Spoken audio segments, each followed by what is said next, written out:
ये सभी क्वेश्चंस हो गए थे। कल हमने एक ये इकोनॉमी का क्वेश्चन भी सॉल्व किया था, non fungible token.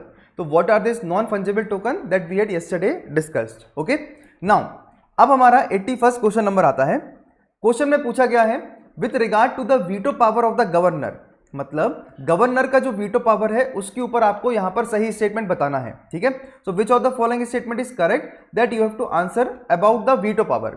He cannot reserve a money bill for the consideration of the president, मतलब प्रेसिडेंट के कंसिडरेशन के लिए मनी बिल को रिजर्व नहीं किया जा सकता। Second one, he enjoy only A suspensive veto in case of ordinary bill, मतलब ऑर्डिनरी बिल के केस में जो है वो एंजॉय करते हैं केवल सस्पेंसिव वीटो। ऑर्डिनरी बिल में वो केवल सस्पेंसिव वीटो एंजॉय करते हैं और वो मनी बिल को रिजर्व नहीं कर सकते हैं for the consideration of the president. Which of the following statement is correct that you have to answer. Radhe Radhe, good morning, good morning. सभी लोग लाइक शेयर एंड सब्सक्राइब करते रहेंगे। All the students who are watching this video,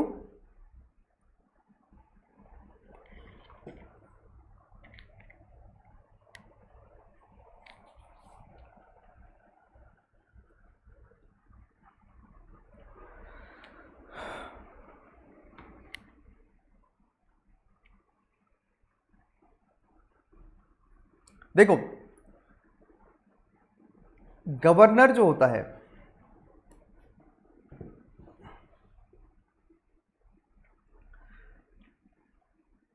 governor, ठीक है, अगर हम discretionary power की बात करते हैं ना, ऐसे पावर, डिस्क्रिशनरी पावर क्या होते हैं, जो उन्हीं के पास पावर होगा और वो अपने फैसले पे किसी और से पूछने की जरूरत नहीं होती। तो गवर्नर के कुछ डिस्क्रिशनरी पावर हैं जो संविधान में मेंशन्ड है, मगर प्रेसिडेंट के कोई भी डिस्क्रिशनरी पावर जो है वो नहीं होते हैं। In the same way veto power की बात करते हैं। वीटो पावर में सस्पेंसिव वीटो, क्वालिफाइड वीटो, कई सारे प्रकार के, पॉकेट वीटो, है ना, तो ये कई सारे प्रकार के जो है वो वीटो होते हैं। यहां पर वीटो पावर पूछा है गवर्नर का। अब देखिए ऑर्डिनरी बिल क्या होता है, तो एक होता है ऑर्डिनरी बिल, एक होता है मनी बिल, एक होते हैं हमारे कॉन्स्टिट्यूशनल अमेंडमेंट बिल और होते हैं फाइनेंशियल बिल, है ना। तो इसमें से जो ऑर्डिनरी वीटो है, मतलब ऑर्डिनरी बिल जो है, क्या उसमें सस्पेंसिव वीटो का इस्तेमाल होगा, पहला ऑप्शन। दूसरा, क्या मनी बिल जो होता है उसके लिए प्रेसिडेंट को वी कैन से नहीं भेज सकते, मतलब कंसिडरेशन ऑफ द प्रेसिडेंट नहीं होगा क्या। तो देखिए ये स्टेटमेंट जो है वो आपका गलत होता है। पहला स्टेटमेंट जो है वो आपका गलत होता है कि he can not reserve a money bill for the consideration of the president. No, governor जो है वो मनी बिल के लिए प्रेसिडेंट को भेज सकते हैं, ठीक है, कि whether a bill is a money bill और नॉट, उसके कंसिडरेशन के लिए प्रेसिडेंट के पास प्रस्ताव जा सकता है। तो पहला स्टेटमेंट हो गया आपका गलत, ठीक है, पहला स्टेटमेंट क्या हो गया आपका, गलत हो गया। अब दो ऑप्शन बचते हैं, B option and D option. ज्यादातर बच्चों ने आंसर दिया है डी, बट डी आंसर नहीं है, इसका आंसर होगा बी। ऑर्डिनरी बिल के जो केसेस होते हैं, ऑर्डिनरी बिल में सस्पेंसिव वीटो का इस्तेमाल होता है। ऑर्डिनरी बिल में जो है वो सस्पेंसिव वीटो का इस्तेमाल होता है। गवर्नर में return the bill for the reconsideration of the house, governor reconsideration के लिए हाउस में भेज सकते हैं। अगर स्टेट लेजिस्लेचर दोबारा बिल को पास करते हैं अमेंडमेंट करके, यानी कि जो गवर्नर ने बोला है उसकी बात मानकर, या बिना अमेंडमेंट करके उसको वापस से पेश कर देते हैं और प्रेजेंट करते हैं गवर्नर के लिए असेंट को, तो गवर्नर को फिर बिल के लिए क्या है, असेंट करना पड़ेगा। इसीलिए सस्पेंसिव वीटो गवर्नर एंजॉय करता है और ओनली सस्पेंसिव वीटो जो है वो यहां पर वी कैन से वो अलाउ होता है, ठीक है। तो इसलिए सेकंड स्टेटमेंट यहां पर सही होगा। फर्स्ट स्टेटमेंट में लिखा हुआ है कि when A bill is passed by the state legislature, ये गवर्नर के पास पहुंचता है और गवर्नर के पास तीन ऑल्टरनेटिव होते हैं मनी बिल को लेकर। वो बिल के लिए असेंट कर देगा, या बिल को वो विथहोल्ड कर सकता है, या फिर वो प्रेसिडेंट के पास बिल को ट्रांसफर कर सकता है under article 201। Getting this point everyone, सभी को समझ में आया ये? Good morning, good morning. Blur दिख रहा है, थोड़ा सा आपको अपना क्वालिटी बढ़ाना पड़ेगा।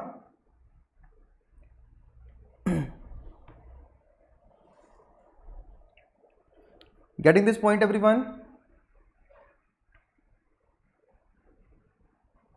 चलो नेक्स्ट क्वेश्चन पर आते हैं।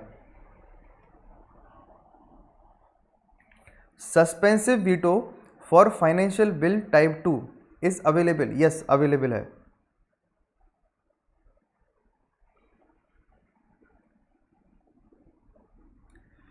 नेक्स्ट क्वेश्चन आता है, with reference to the writ jurisdiction in India consider the following statement. ठीक है, तो रिट 5 प्रकार की होती है, habeas corpus, mandamus, certiorari, prohibition, quo warranto, और ये article 32 of the Indian constitution यानी कि फंडामेंटल राइट का हिस्सा है, और राइट टू कॉन्स्टिट्यूशनल रेमेडी उसको हम बोलते हैं।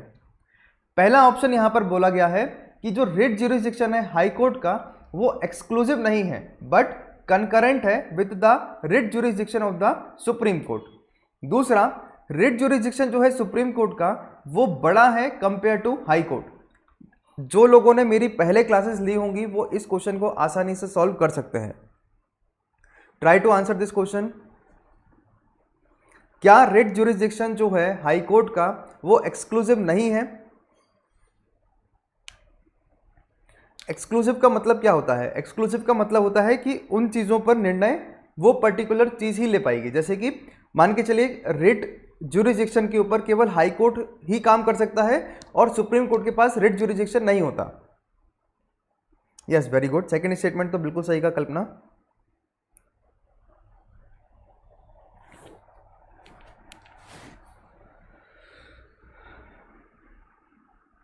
Try to answer this question everyone, and all the students who are watching this video like share and subscribe करते रहिएगा।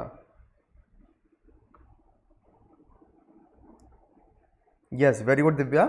हाई कोर्ट जो है वो other than the fundamental right writ issue कर सकता है, तो हाई कोर्ट के पास वाइडर पावर हुआ रिट ज्यूरिसडिक्शन को लेकर। तो ये स्टेटमेंट तो भाई गलत हो गया। यहाँ पर जो है ये गलत लिखा हुआ है, हाई कोर्ट का जो रिट ज्यूरिसडिक्शन है वो वाइडर है सुप्रीम कोर्ट से। ऐसा क्यों है? क्योंकि सुप्रीम कोर्ट फंडामेंटल राइट के रिट को लेकर ही बात कर सकता है, मगर high court other than a fundamental right भी बात कर सकते हैं। तो सेकंड स्टेटमेंट तो यहां पर क्या हो गया? गलत हो गया। अब हम बात करते हैं फर्स्ट स्टेटमेंट का। तो रिट ज्यूरिसडिक्शन जो है हाई कोर्ट का वो एक्सक्लूसिव नहीं है, बिल्कुल सही बात है, बट ये कंकरेंट है writ jurisdiction of a Supreme court. देखो, इस स्टेटमेंट का मतलब ये होता है कि सुप्रीम कोर्ट और हाई कोर्ट दो अलग अलग कोर्ट हैं। मान के चलिए एक तमिलनाडु के एक इंसान के पास अधिकार केवल हाई कोर्ट जाने का है। क्या तमिलनाडु का इंसान सुप्रीम कोर्ट नहीं जा सकता अगर उसका रिट वायलेट होगा?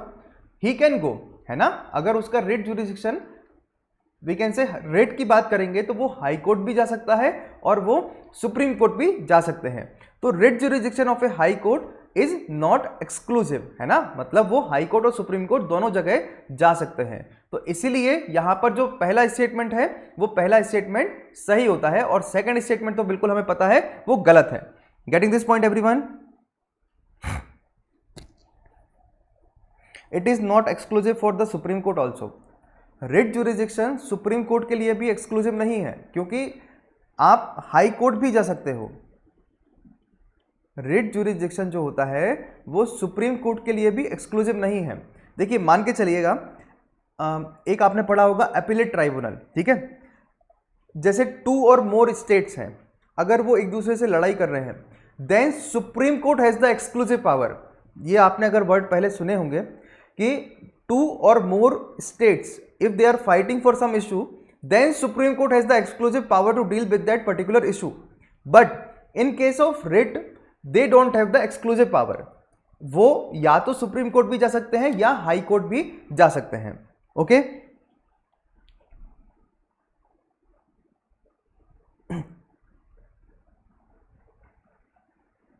Getting this point everyone?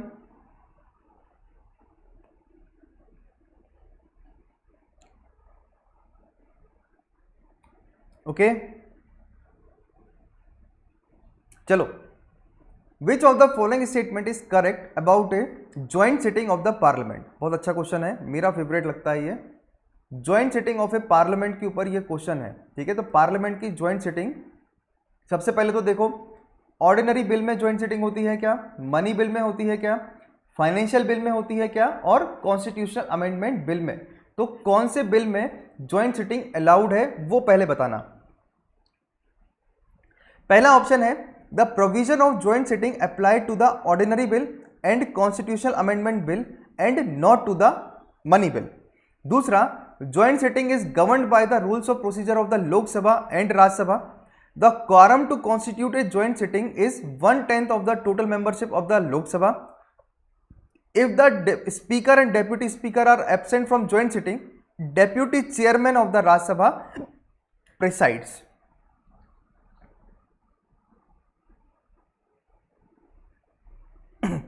Sir एक बार रिट पर डिसीजन के बाद कोई दूसरी बार जा सकता है उसी मैटर पर? देखो मैटर वही रहेगा, बट अगर सुप्रीम कोर्ट ने बोल दिया तो फिर वो नहीं जाएगा, क्योंकि फैसला बाइंडिंग होता है। सुप्रीम कोर्ट के ऊपर तो कुछ है नहीं ना।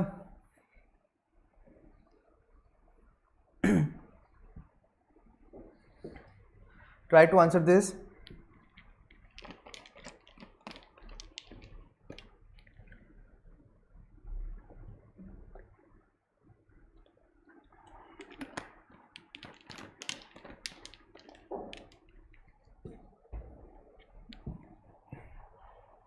Yes, very good. Rajya Sabha has no role.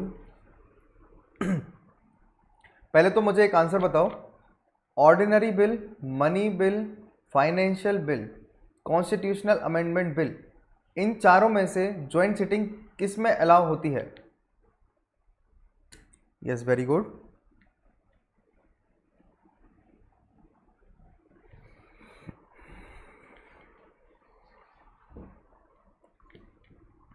यहाँ से काफ़ी सारे कॉन्सेप्ट्स क्लियर होंगे अभी, और दोबारा गलत नहीं करना ये कॉन्सेप्ट जब क्लियर हो जाएंगे तो, ठीक है। The biggest mistakes which we do is कि हम दोबारा गलत करते हैं क्वेश्चंस को करने के बाद। बच्चे बोलते हैं जल्दी जल्दी पढ़ाओ, जल्दी जल्दी पढ़ाओ। जल्दी जल्दी पढ़ाने से कुछ नहीं होता ना, जल्दी जल्दी पढ़ने से कुछ होता है। टॉपिक को समझने से सब कुछ होता है। किसी किसी को पार्लियामेंट जल्दी समझ में आ जाता है, किसी किसी को फंडामेंटल राइट जल्दी समझ में आते हैं, है ना। तो इट डजेंट मैटर कि जल्दी क्या समझना है, इट मैटर्स कि एक बार समझना है। आप लोगों को पता है ना कि 4 अटेम्प्ट, 5 अटेम्प्ट, 6 अटेम्प्ट लग जाते हैं यूपीएससी में निकलने के लिए, मगर पहले ही अटेम्प्ट में सब लोगों ने पॉलिटी भी पढ़ ली होती है, इकोनॉमी भी पढ़ ली होता है और एनवायरमेंट भी पढ़ लिया होता है, मगर पहले ही अटेम्प्ट में क्यों नहीं निकले?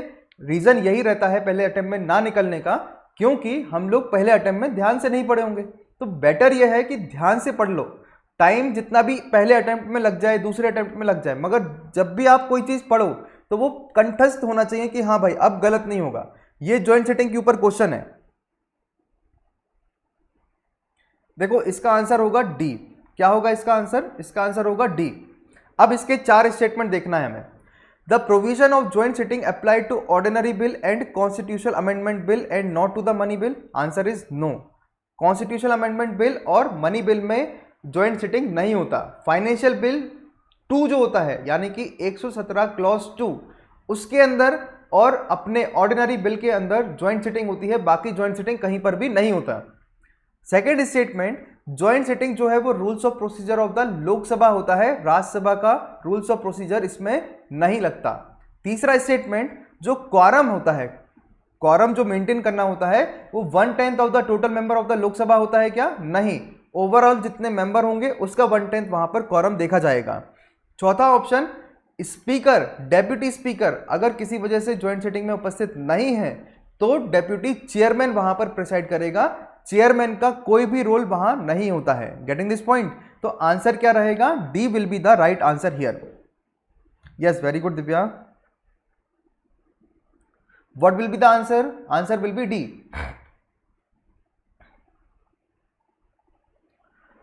ठीक है,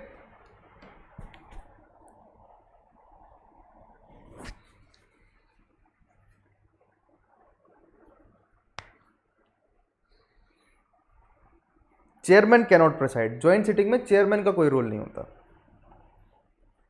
देखो उसके कई सारे रीजन है। एक, चेयरमैन वाइस प्रेसिडेंट है तो वो राज्यसभा का मेंबर भी नहीं है ना लोकसभा का मेंबर है। अब बिल जो है वो आता है अपने दोनों सदनों के लोगों के लिए, है ना, तो फिर प्रिसाइड करने वाला आदमी भी कौन होना चाहिए? दोनों सदन में से ही कोई होना चाहिए। एक ये रीजन बन जाता है। चलो क्वेश्चन है हमारा कि 73rd amendment act has identified separately the compulsory and voluntary provision under part 9 of the constitution. Which of the following are compulsory provisions? देखो 73rd कॉन्स्टिट्यूशनल अमेंडमेंट एक्ट जो है वो सेपरेटली आइडेंटिफाई करते हैं, कंपलसरी प्रोविजंस भी हैं उसके अंदर और वॉलंटरी प्रोविजंस भी आते हैं, और ये पार्ट 9 ऑफ द कॉन्स्टिट्यूशन का हिस्सा है। इनमें से कंपलसरी प्रोविजंस क्या क्या हैं वो आपको बताना है। यूपीएससी ने पहले ये प्री में क्वेश्चन पूछ रखा है, what are the compulsory provisions under 73rd amendment act. तो यहां पर आपसे ये क्वेश्चन दोबारा पूछा है मैंने।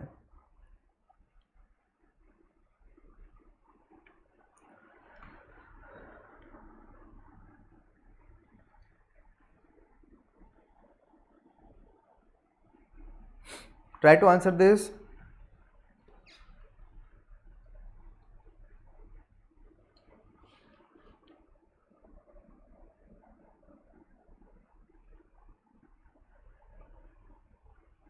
Good morning, Monica. 73rd Amendment Act identified separately compulsory and voluntary provision under Part 9 of the Constitution. Which of the following are compulsory provisions under 73rd Amendment Act? सबसे पहले तो बताओ 73rd Amendment Act is related to what? It is related to Panchayati Raj institutions. 74th Amendment Act is related to what? It is related to municipality.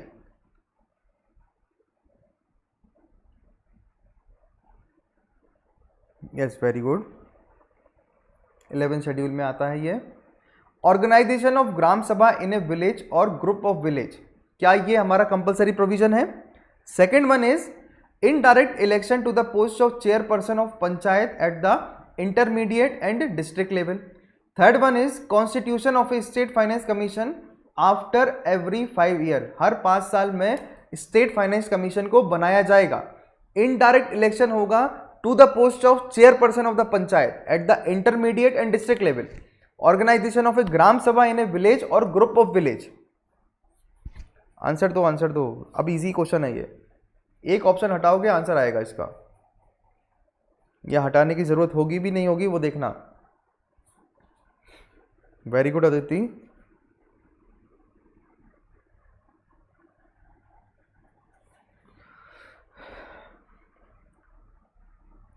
Seventy-third amendment act identified separately compulsory voluntary provision.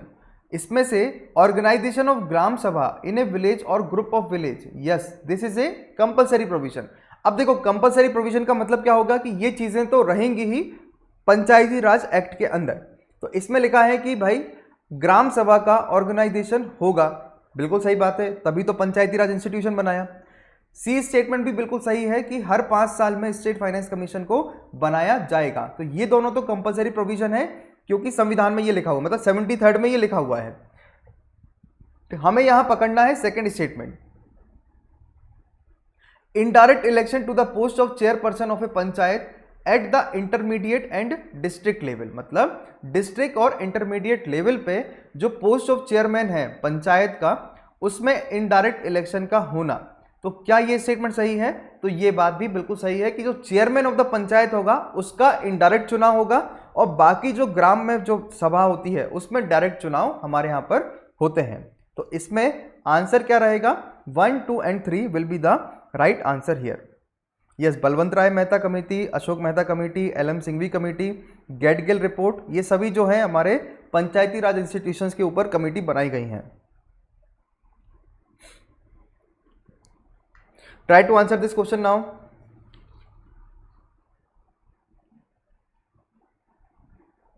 And all the students who are watching this video, सभी लोग like share and subscribe करते रहेंगे।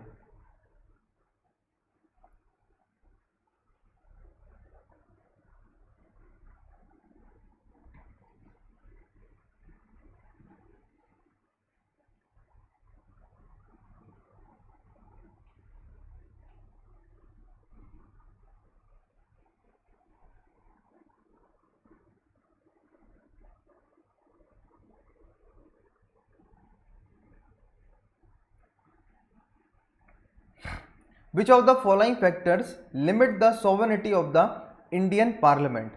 कौन से ऐसे factor हैं जो sovereignty of the Indian parliament की लिमिट करते हैं?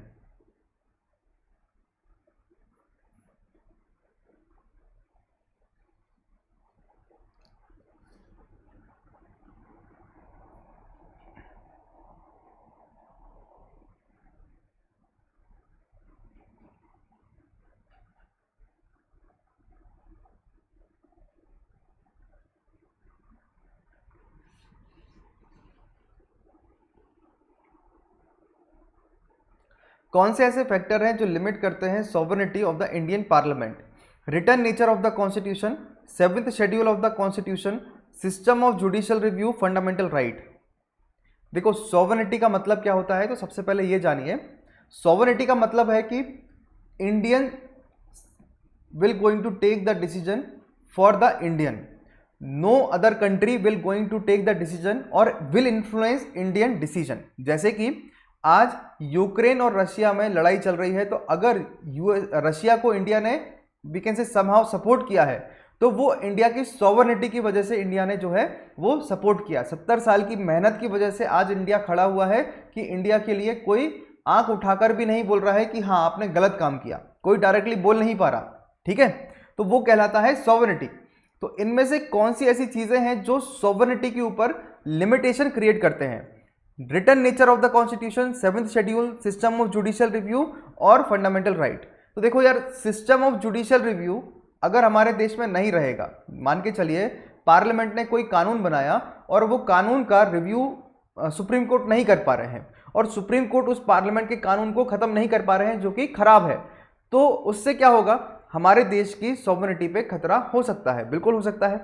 फंडामेंटल राइट्स अगर हमारे यहाँ पर जो है सॉवरेनिटी में, वो अगर किसी ने मतलब किसी सरकार ने गलत तरीके से फंडामेंटल राइट को ट्विस्ट एंड टर्न कर दिया, then also sovereignty of the Indian constitution पे प्रॉब्लम होगा, written nature of the constitution पे प्रॉब्लम होगा, 7th schedule of the Indian constitution पे भी प्रॉब्लम यहां पर रहेगा। तो आंसर क्या होगा इसमें? 1 2 3 4 will be the right answer. क्या होगा? D will be the right answer. ठीक है Sunanda, Divya, D will be the right answer. Okay,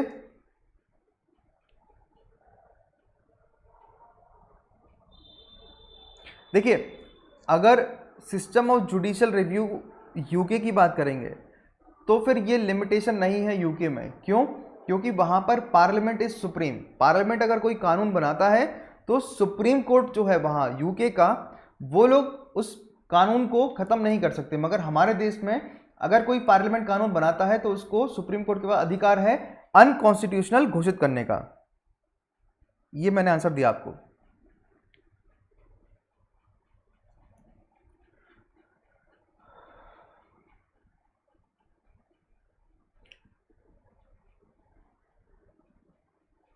Indian parliament जो है वो सुप्रीम नहीं है, ठीक है, cannot be regarded as a sovereign body in a similar sense as there are legal restrictions on its authority and jurisdiction. Written nature of the constitution, federal system of the government, system of judicial review, adoption of independent judiciary with the power of judicial review restrict करता है supremacy of the parliament, जो कि अच्छा भी है। Getting this point everyone?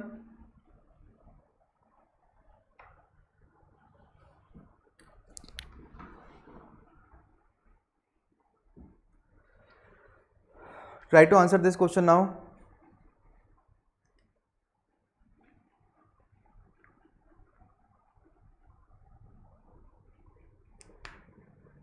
Consider the following statement with reference to Rajya Sabha. Rajya Sabha के reference में आपको सही स्टेटमेंट यहां पर बताना है। The term of office of the member of the Rajya Sabha is not mentioned in the Indian Constitution.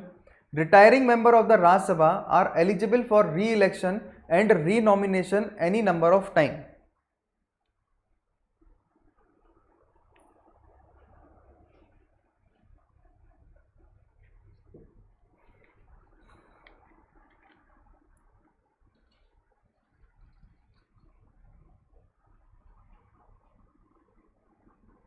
Very good, question easy है ना ये?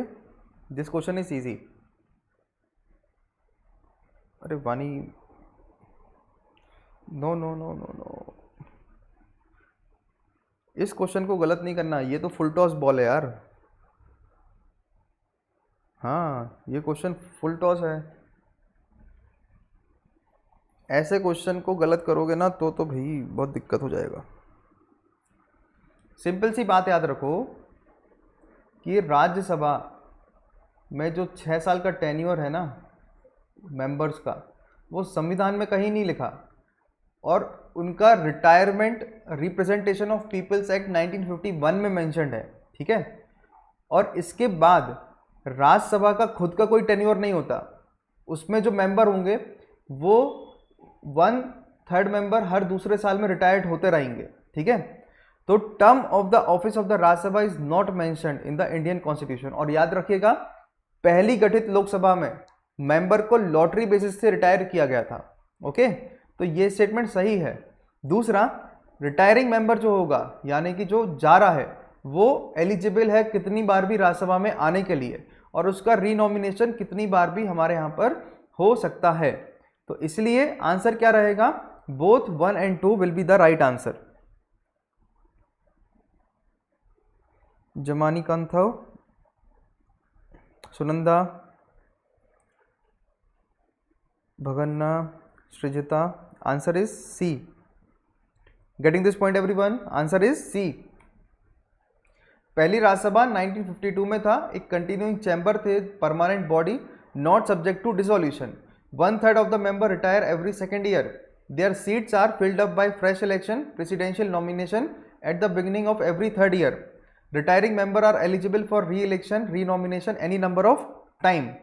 Constitution has not fixed the term of office of the member of the Rajya Sabha, और ये left किया है parliament के ऊपर।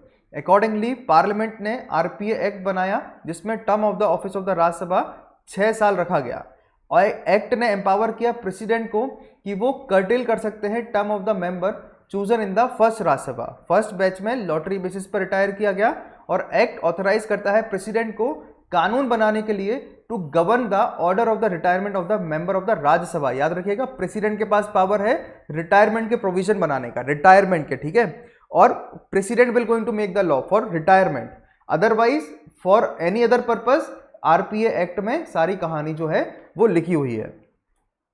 हाँ, शशि थरूर, बिल्कुल सही।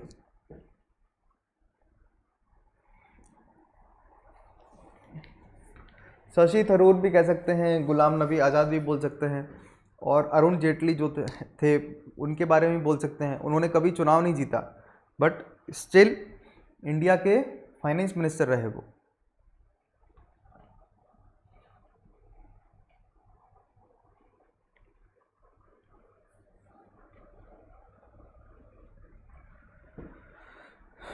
Try to answer this now.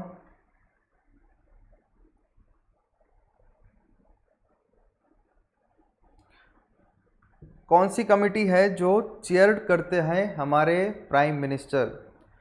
एक बार शेड्यूल बता दूं मैं, आप लोगों का 11 से 11:45 क्लास रहता है, देन 12 से 12:45 आपके क्लास रहते हैं, और 4 से लेके 4:45 आपकी ये 3 क्लासेस आपको देखने को मिलेंगे। इन 3 क्लासेस में आप ये सभी वीकेंड से टॉपिक को कवर करते हैं। मॉर्निंग में ये जो क्लास है it is related to polity, then 12 बजे आपकी जो क्लास रहेगी it will be related to economy, और 4 बजे जो आपकी क्लास है that also is related to economy. इस तरीके से पूरी जो है आपकी क्लासेस रहती हैं, ठीक है। ये स्पेशल क्लासेस हैं। स्पेशल क्लासेस क्या होते हैं? फ्री ऑफ कॉस्ट क्लासेस हैं। आपको अनअकैडमी का ऐप डाउनलोड करना है, तारकेश्वर जैन PSI या टेलीग्राम चैनल से आपको मेरे स्पेशल क्लासेस के लिंक मिल जाएंगे, या फिर आप ऐप डाउनलोड करेंगे तो वहाँ एक सर्च ऑप्शन आएगा, वहाँ से मेरा नाम सर्च करेंगे तो आप क्लासेस को फॉलो करेंगे जब मुझे, तो सभी क्लासेस के अपडेट आपको मिलते रहेंगे। चलिए, which of the following cabinet committee are chaired by prime minister? Parliamentary affair committee कौन करता है? चलो ठीक है, अगर ये नहीं करते हैं प्राइम मिनिस्टर, तो who is the chairman of the parliamentary affair committee? Can anyone answer? Who is the chairman of parliamentary affair committee?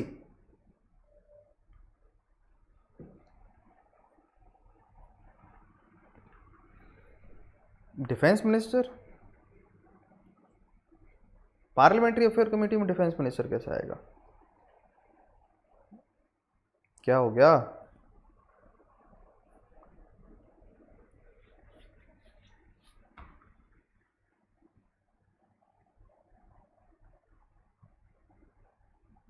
Prime minister constitute standing committee of the cabinet, sets out specific function. He can add or reduce the number of committee. Following are the important committee: political affair committee, parliamentary affair committee looks after the progress of the government business in the parliament. First 3 committee are chaired by the prime minister and the last one by the home minister. तो कौन सा वाला home minister है?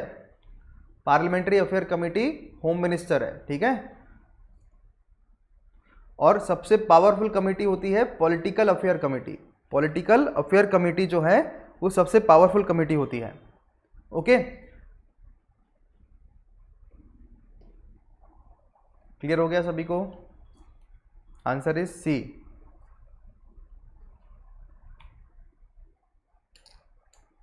चलो next question.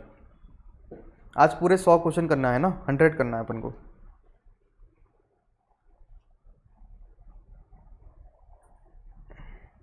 Parliamentary, हाँ parliamentary लिखा हुआ है।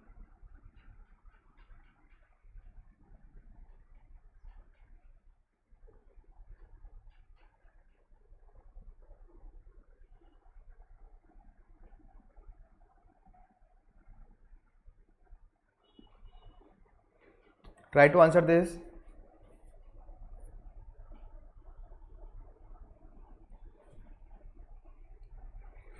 With reference to the High Court in India, consider the following statement। ठीक है, हाई कोर्ट जो है इंडिया का, उसके हिसाब से आपको सही स्टेटमेंट का आंसर देना है। Delhi is the only UT that has a high court of its own. Parliament has the power to extend the jurisdiction of a high court to any UT. The constitution has specified the strength of the high court.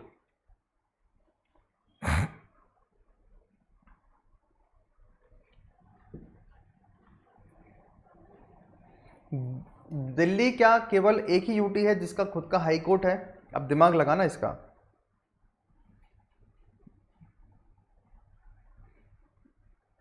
समझदार। Parliament has the power to extend the jurisdiction of a high court to any UT. Constitution has specified the strength of a high court. Yes, JK also, JK also. अब ये actually में question क्या हो गया, ये question पुराना हो गया, तो इसमें जो ऑप्शन आने चाहिए थे ना, वो होना चाहिए था 1 only, 1 and 2, 2 and 3, 1 2 3, 1 only, 2 only.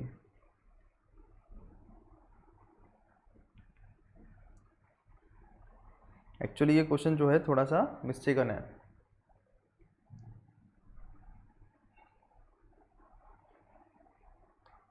पहला स्टेटमेंट गलत है और थर्ड स्टेटमेंट भी अपना क्या होता है, गलत है। ठीक है, आंसर इज 2 ओनली। तो ये स्टेटमेंट के हिसाब से थोड़ा सा आंसर गलत होगा। ये गलत है क्योंकि यूटी में जम्मू कश्मीर भी आता है, उसका खुद का हाई कोर्ट है। ओके, कॉन्स्टिट्यूशन ने strength of the high court define नहीं किया हुआ है। एंड पार्लियामेंट के पास पावर है jurisdiction of a high court to any UT बनाने का। यस, तो answer will be 2 only. Okay, 2 only will be the right answer.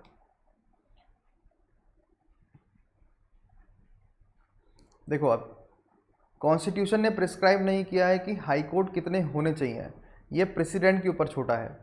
He determine the strength of the high court from time to time depending upon its workload. अब अभी शायद 24-25 high court है अपने India में। सभी को समझ में आया? ठीक है, चलिए नेक्स्ट क्वेश्चन। रिंकू आंसर उसका 2 ओनली रहेगा।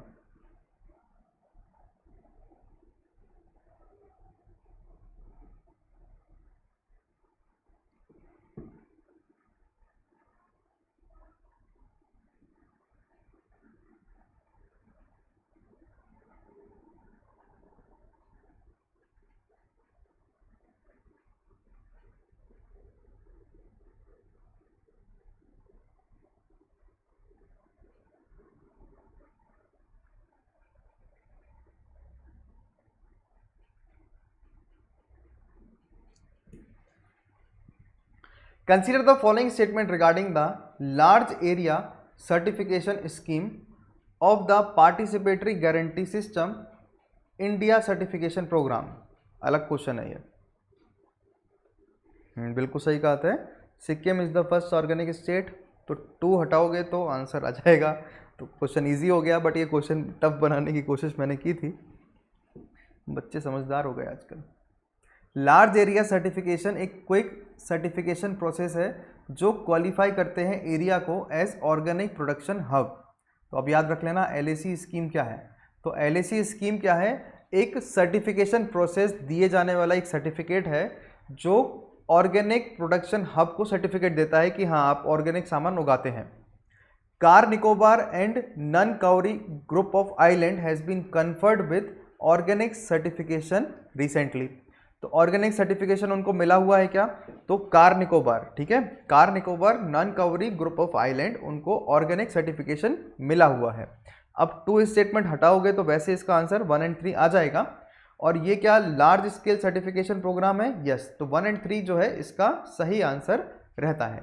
What will be the answer here, 1 और 3 will be the right answer here.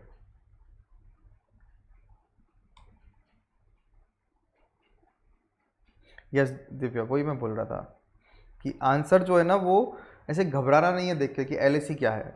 पहले ऑप्शन पढ़ लोगे, ऑप्शन को अगर लगता है कि हाँ यार ये ऑप्शन तो इजी है तो तुरंत क्वेश्चन का आंसर आ जाएगा। UPSC वही गेम प्लान करता है।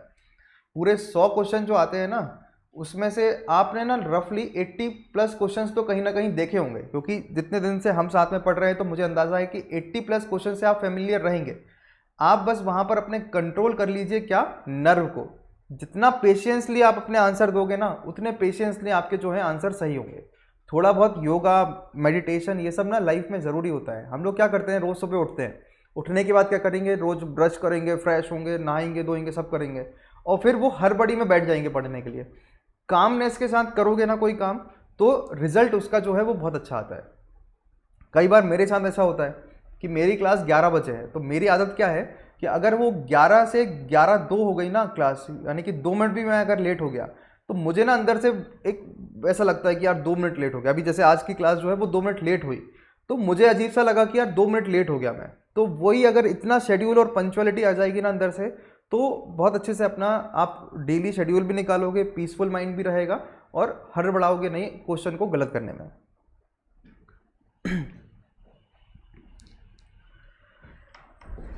आप कभी भी देखना मेरी क्लास अगर 11 बजे है तो वो 11 बजे ही होगी। अगर 11 से 11:07 हो गया ना तो फिर मैं वो क्लास लूँगा ही नहीं, क्योंकि वो आदत बन चुका है, वो क्लास में भी आदत बन चुका है और पेपर देते टाइम भी आदत बन चुका है ना।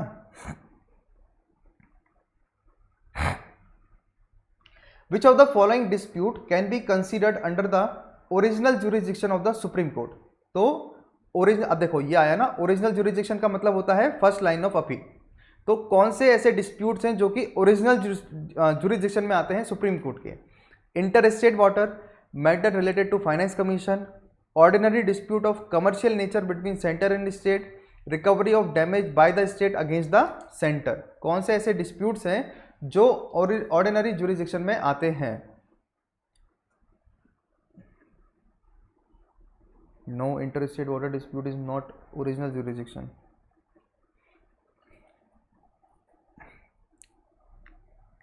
Inter state water dispute article 262 बिल्कुल सही है। इंटर स्टेट काउंसिल आर्टिकल 263 वो भी सही है, but these are not the original jurisdiction. Original jurisdiction का मतलब होता है डायरेक्टली, मतलब वही डायरेक्ट सुप्रीम कोर्ट चले जाओ, ठीक है।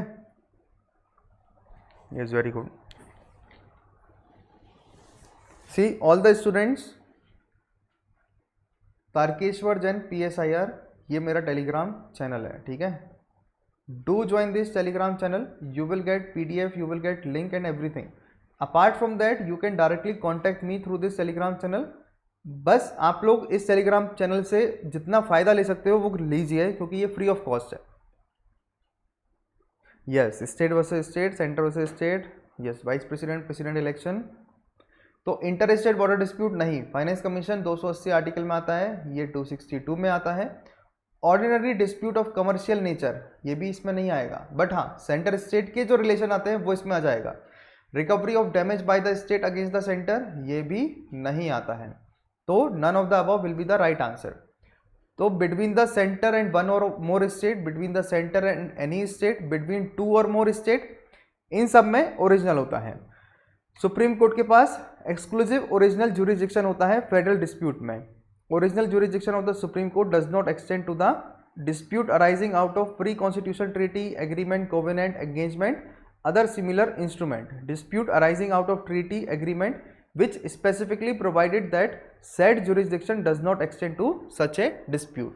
So none of the above is the right answer here.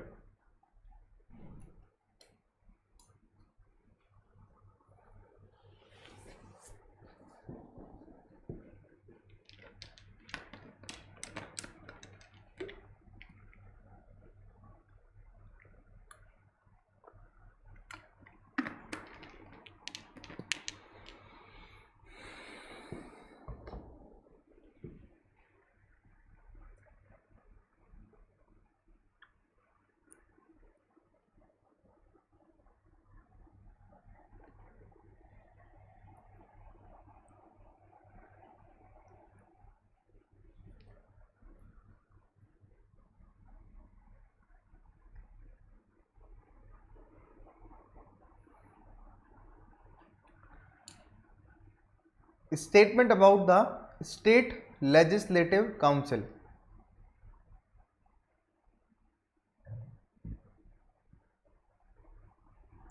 ये एक परमानेंट बॉडी है, not subject to dissolution.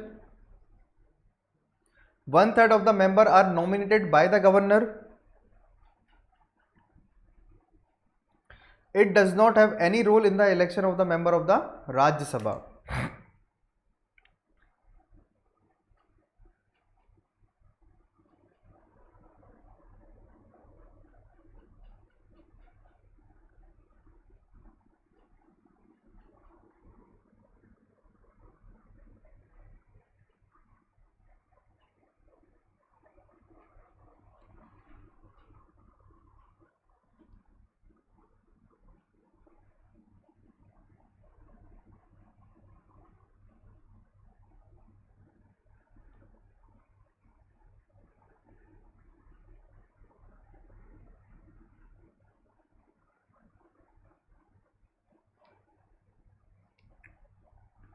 1/3 of the members are nominated by the governor. तो 1/3 मेंबर है या 1/6 मेंबर है? It is 1/6 member. तो ये गलत हो गया. ये एक परमानेंट बॉडी है and it is not subject to dissolution. तो यस, बिल्कुल सही बात है. It does not have any role in the election of the member of the Rajya Sabha. ये भी बिल्कुल सही बात है कि इनका कोई भी रोल नहीं होता है इन the election of the member of the Rajya Sabha. तो 1 and 3 is the right answer. India has a bicameral legislature. Just as Parliament has 2 houses at the state level, state have a legislative council in addition to the legislative assembly. और ये कौन से article में आता है? 169 article of the constitution which can be created and abolished by the act of Parliament. Like Rajya Sabha, state legislative council एक continuing chamber है. It is not subject to dissolution. ये एक परमानेंट हाउस है. 1/3 मेंबर जो है रिटायर होते हैं हर second year में और ये कंटिन्यू रहते हैं 6 साल तक. तो लाइक इसके राज्यसभा के लेजिस्लेटिव काउंसिल के जो मेंबर हैं वो भी 6 साल के टेन्योर रखते हैं और हर दूसरे साल में वो रिटायर होते हैं. But unlike the state legislative assembly who are directly elected, member of the legislative council are both indirectly elected and nominated. 1/6 जो है वो नॉमिनेटेड होते हैं गवर्नर से from among the person who have specialised knowledge और practical experience of literature, science, art, cooperative and social services. The position of the legislative council वो unequal है with that of a legislative assembly. Only member of the legislative assembly participate करता है इन the election of the president and member of the Rajya Sabha. तो answer क्या होगा? 1 and 3 will be the right answer. Yes, बिल्कुल सही बात है. 169 में जो है वो लिखा हुआ है कि पार्लियामेंट अबॉलिश और क्रिएट कर सकता है legislative council. Jammu and Kashmir में लेजिस्लेटिव काउंसिल था, उसको अबॉलिश किया है ना. चलिए चलिए, ये लास्ट क्वेश्चन है ना, क्योंकि फिर स्पेशल क्लास भी तो लेना है. Last question. Consider the following statement about the speaker pro tem. Pro tem speaker के ऊपर क्वेश्चन है. नहीं नहीं नहीं, वो नहीं समझो उसको. वो परमानेंट बॉडी तो है. अब डिसोल्यूशन का मतलब क्या होता है? डिसोल्यूशन का मतलब होता है कि आप उसको कभी वी कैन से खत्म नहीं कर सकते. कैसे खत्म नहीं कर सकते? उसको भंग नहीं कर सकते, उस सेशन को डिसॉल्व नहीं कर सकते. तो उसका सेशन राज्यसभा की तरह डिसॉल्व नहीं हो सकता. पूरी लेजिस्लेटिव काउंसिल को हटा सकते हो, वो एक अलग मैटर हो गया. ठीक है अंकित?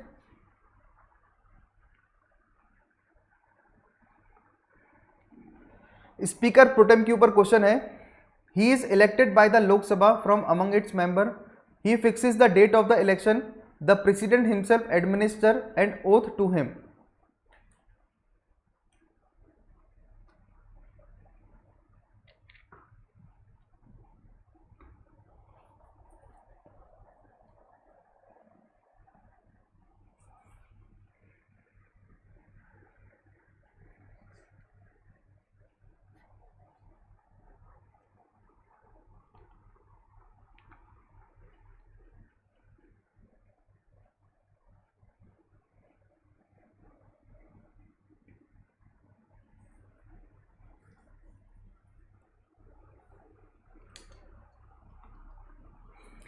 Consider the following statement about the speaker pro tem. He is elected by the Lok Sabha from among its member. तो क्या स्पीकर प्रोटेम उन्हीं मेंबरों से इलेक्ट होता है क्या? नो। स्पीकर प्रोटेम क्या उनमें से इलेक्ट होता है? इलेक्टेड होता है क्या? No. He fixes the date of the election of the speaker, ये भी नहीं होता। President himself administer oath to him, yes बिल्कुल सही बात है कि प्रेसिडेंट जो है उनकी ओथ को एडमिनिस्टर करते हैं। तो आंसर क्या होगा? 3 only will be the right answer. Okay, so consider the following statement with reference to the provision to the citizen of India. Constitution of India centre और स्टेट को एम्पावर करते हैं for the grant of citizenship, answer is no. और कोई भी इंसान जो भारत से पाकिस्तान गया और वापस भारत आ रहा है तो उसके लिए भी हम सिटीजनशिप देंगे। तो यहां पर जो है वो neither 1 nor 2 will be the answer. Constitution जो है आर्टिकल 5 से लेके आर्टिकल 11 मतलब part 2 of the constitution deal करते हैं सिटीजनशिप, और इसमें कोई भी परमानेंट और ना कि इलैबोरेटेड प्रोविजन नहीं है। ये केवल आइडेंटिफाई करता है पर्सन जो कि सिटीजनशिप बना है ओनली ऑन इट्स कमेंसमेंट। ये डील नहीं करते हैं problem of the loss of citizenship subsequent to its commencement. ये एम्पावर करते हैं पार्लियामेंट को लॉ बनाने के लिए ऐसे मैटर पे जो कि सिटीजनशिप से रिगार्डिंग होते हैं। और सिटीजनशिप के टाइम से जो नेचुरलाइजेशन है is a subject under the union list, मतलब कि पार्लियामेंट के पास पावर है सिटीजनशिप को बनाने का, स्टेट के पास पावर नहीं होता है सिटीजनशिप बनाने का। ओके, तो आंसर क्या रहेगा इसमें? आंसर रहेगा neither 1 nor 2। Getting this point everyone? चलिए next question, try to answer this next question. अब बफरिंग का इशू नहीं आएगा।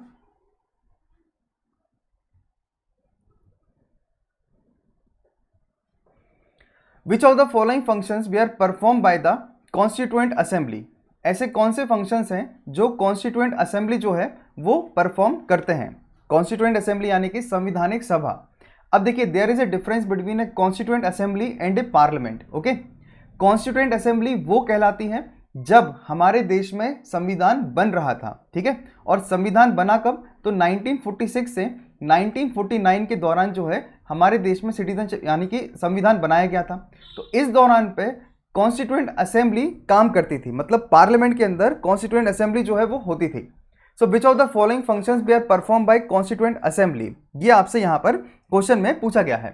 It ratify India's membership of the United Nation, यानी कि इंडिया की मेंबरशिप यूनाइटेड नेशन में रेटिफाई किया था संविधानिक सभा ने, पहला ऑप्शन। दूसरा ऑप्शन है it elected Rajendra Prasad as the first president of India, it abolish privy purse. अब देखिए कॉन्स्टिट्यूएंट असेंबली जो थी वो थी, उसी के साथ जो है एक पार्लियामेंट भी चलता था, ठीक है। तो देयर इज ए डिफरेंस। जब हम बात करेंगे कॉन्स्टिट्यूएंट असेंबली की तो कॉन्स्टिट्यूएंट असेंबली में राजेंद्र प्रसाद उसको हेड करते थे, और जीवी मावलंकर की जब हम बात करते हैं तो वो हमारे पार्लियामेंट के पहले स्पीकर थे।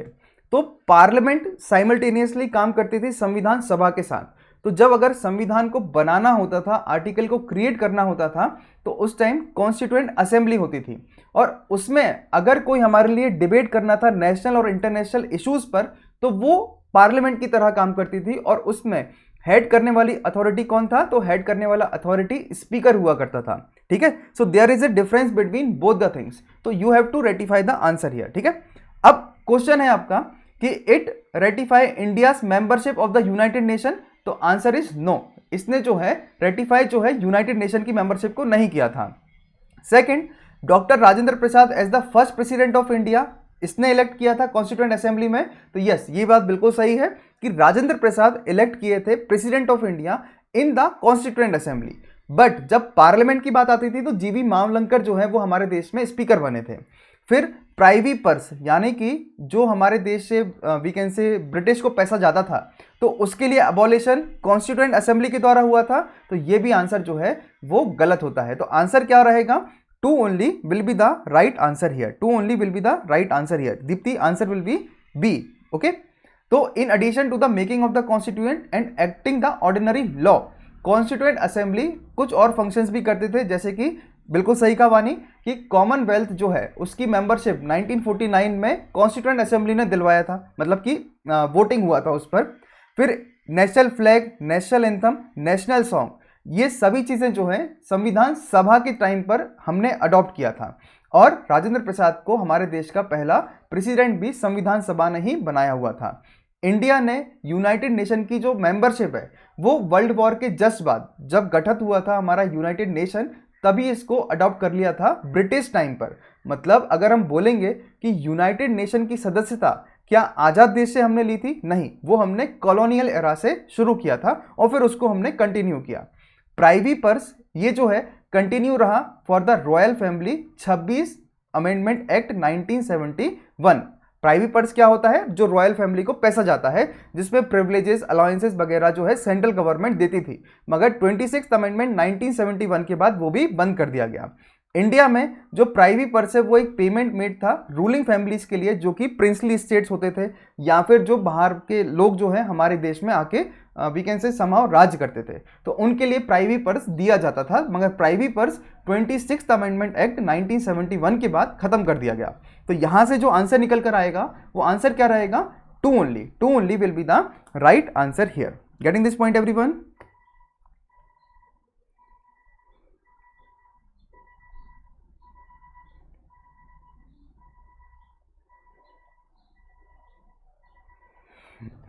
चलिए नेक्स्ट क्वेश्चन पर आते हैं। Try to answer this next question. और सभी लोग जो भी बच्चे वीडियो देख रहे हैं वो लोग लाइक, शेयर एंड सब्सक्राइब करते रहेंगे। All the students who are watching this video, continue the like, share and subscribe. Srijita, very good. अब what is this representative democracy?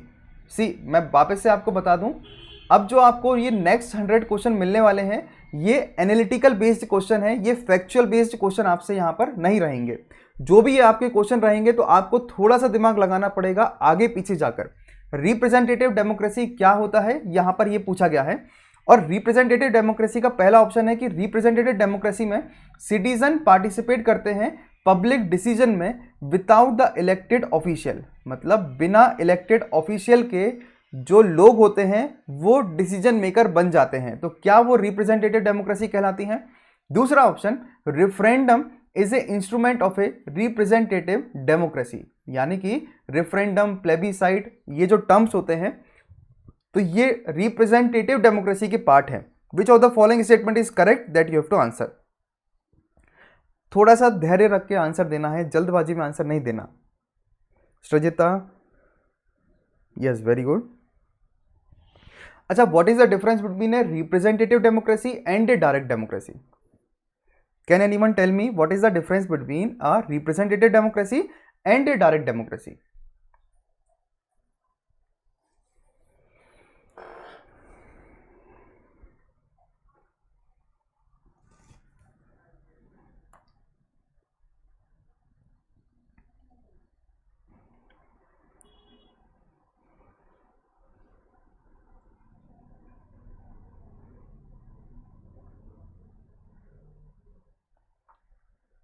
Try to answer this question.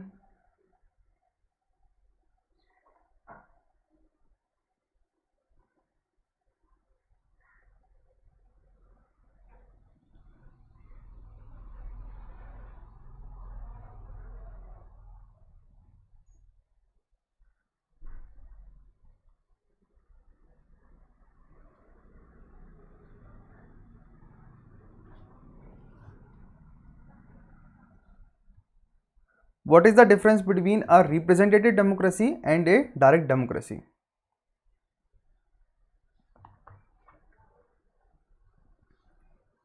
सी, जब हम बात करते हैं ना रिप्रेजेंटेटिव और डायरेक्ट डेमोक्रेसी की, तो रिप्रेजेंटेटिव डेमोक्रेसी में सिटीजन पार्टिसिपेट करते हैं पब्लिक डिसीजन में विदाउट नहीं विद द इलेक्टेड ऑफिशियल।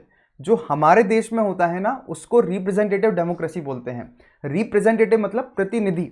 जैसे आज पंजाब में यूपी में चुनाव हुए तो हमने एमएलए को चुना और एमएलए क्या बन गया, लोगों का यानी कि पब्लिक का डिसीजन मेकर बन गया वो। तो पब्लिक जो है वो डिसीजन मेकर नहीं होती है, उसने एक अपने अधिकारी को चुन लिया है ना, प्रतिनिधि को चुन लिया, अब वो पब्लिक के लिए डिसीजन लेते हैं। तो इसलिए जो पहला ऑप्शन है वो आपका क्या हो गया, गलत हो गया। दूसरा, रेफरेंडम एक इंस्ट्रूमेंट है क्या रिप्रेजेंटेटिव डेमोक्रेसी का, answer is no. Direct democracy में पीपल जो है डायरेक्टली पार्टिसिपेट करते हैं, बिल्कुल सही कहा वानी। अब रेफरेंडम, प्लेबिसाइड, रिकॉल और इसके साथ इनिशिएटिव, ये चार प्रकार के क्या होते हैं, हमारे डायरेक्ट डेमोक्रेसी के पार्ट होते हैं। और डायरेक्ट डेमोक्रेसी के जब ये पार्ट होते हैं तो रिप्रेजेंटेटिव डेमोक्रेसी तो ये नहीं हुआ। रिप्रेजेंटेटिव डेमोक्रेसी का मतलब सिंपल होता है कि लोगों ने वोट डाला। अब वो वोट कैसे डाला, प्रोपोर्शनल रिप्रेजेंटेशन के थ्रू, यूनिवर्सल अडल्ट फ्रेंचाइजी के through, first come pass the post system के थ्रू। तो जैसे भी वोट डाला, अगर किसी प्रतिनिधि को चुन लिया तो वो रिप्रेजेंटेटिव डेमोक्रेसी जो है वो कहलाती है। ओके, तो डेमोक्रेसी दो बेसिक कैटेगरी में है, डायरेक्ट और रिप्रेजेंटेटिव। डायरेक्ट में सभी सिटीजन जो हैं बिना किसी मीडिएटर यानी कि बिचौलिए के इलेक्टेड और अपॉइंट करते हैं ऑफिशियल, पार्टिसिपेट करते हैं डिसीजन मेकिंग में। रिप्रेजेंटेटिव डेमोक्रेसी में लोग वोट करते हैं रिप्रेजेंटेटिव के लिए फॉर द पॉलिसी इनिशिएटिव। दोनों के बीच में डिफरेंस क्या होता है, who is voting on law, elected official और द सिटीजन्स। तो पहला स्टेटमेंट गलत हो गया। डायरेक्ट डेमोक्रेसी डिस्क्राइब करते हैं रूल्स, इंस्टीट्यूशंस, प्रोसेस जो इनेबल करता है पब्लिक के लिए vote on a proposed constitution amendment, law, treaty और डिसीजंस। तो referendum, citizen initiative, plebiscite, agenda initiative, ये सब अलग होते हैं। ठीक है, तो this all are the part of direct democracy. Otherwise बाकी सब जो है वो रिप्रेजेंटेटिव डेमोक्रेसी का पार्ट हमारे यहां पर बन जाता है। Getting this point everyone?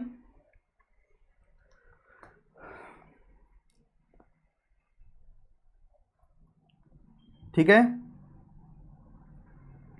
All the students who are watching this video, सभी लोग लाइक, शेयर एंड सब्सक्राइब जरूर करते रहेंगे। अब देखो ये नेक्स्ट क्वेश्चन है आपका कि which of the following statement with regard to ad hoc जज of a Supreme Court is correct. अब एडहॉक जज जो होते हैं सुप्रीम कोर्ट के, उसके रिगार्डिंग क्या चीज सही है वो आपको बताना है। तो देखिए सुप्रीम कोर्ट में परमानेंट जजेस भी होते हैं, एडहॉक भी होते हैं, है ना। अब एडिशनल जजेस भी होते हैं। तो तीन प्रकार के जजेस की कैटेगरी होती है, एडिशनल, एडहॉक और परमानेंट जज। परमानेंट जज का मतलब क्या हुआ कि जो लोग अपना टेन्योर जब वो सिलेक्ट हुए थे तब तक होता है और वो अपना टेन्योर खत्म करते हैं 62 इन case of state, 65 in case of centre, मतलब कि बाकी कोर्ट में जो जाते हैं। तो एडहॉक जजेस ऑफ द सुप्रीम कोर्ट क्या है वो आपको बताना है।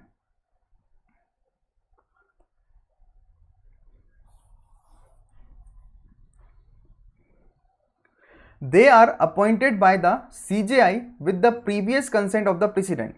They are appointed where there is a lack of quorum of the permanent judge to hold or continue any session of the Supreme Court. It is their duty to attend the sitting of the Supreme Court in priority to the other duties of the office. Which of the following statement is correct? That you have to answer. Answer this.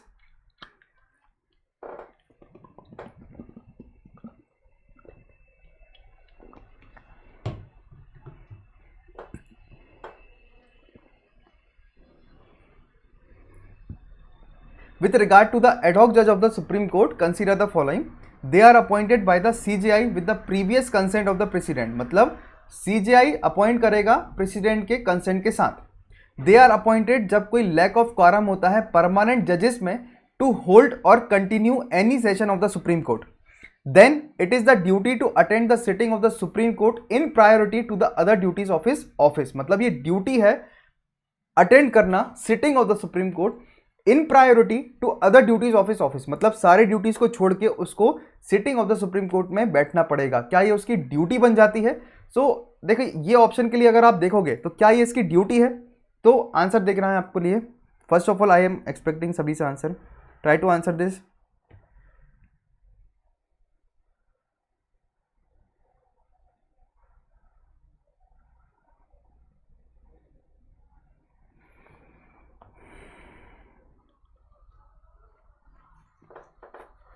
देखिए ad hoc जजेस को president मतलब chief justice appoint करता है with the previous consent of the president, और ad hoc जज जो होता है उसमें कोई ऐसा ओथ का सिस्टम नहीं होता। दूसरा, अपॉइंट होता है जब लैक ऑफ क्वारम होता है परमानेंट जजेस में टू होल्ड और continue any session of the Supreme court, ये भी बिल्कुल सही है।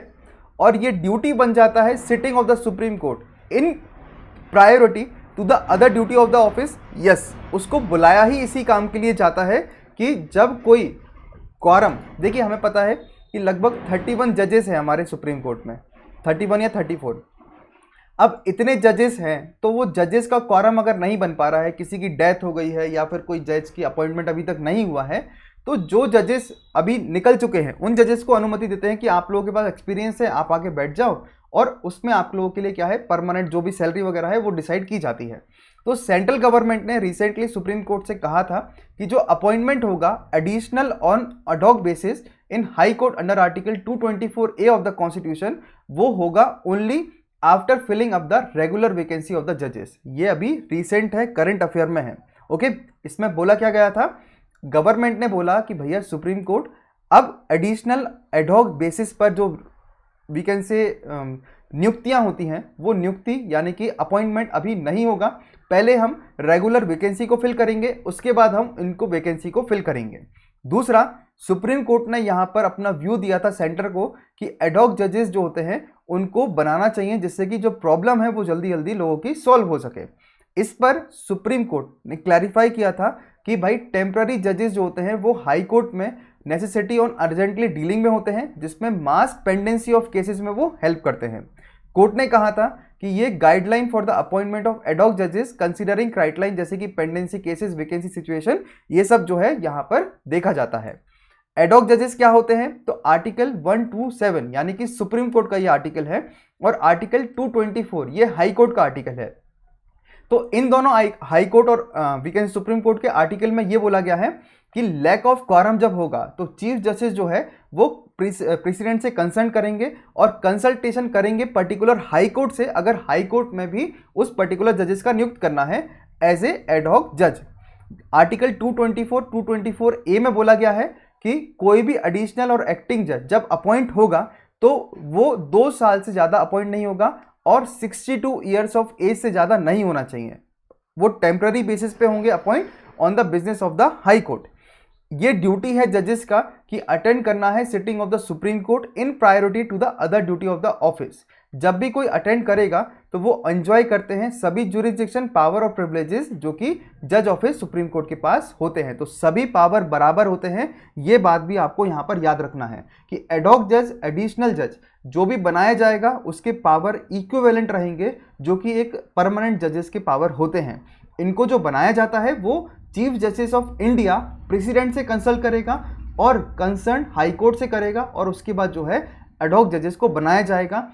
टेन्योर क्या है, 2 ईयर 62 ईयर, ठीक है। तो ये टेन्योर जो है उन्होंने रखा गया है यहाँ पर।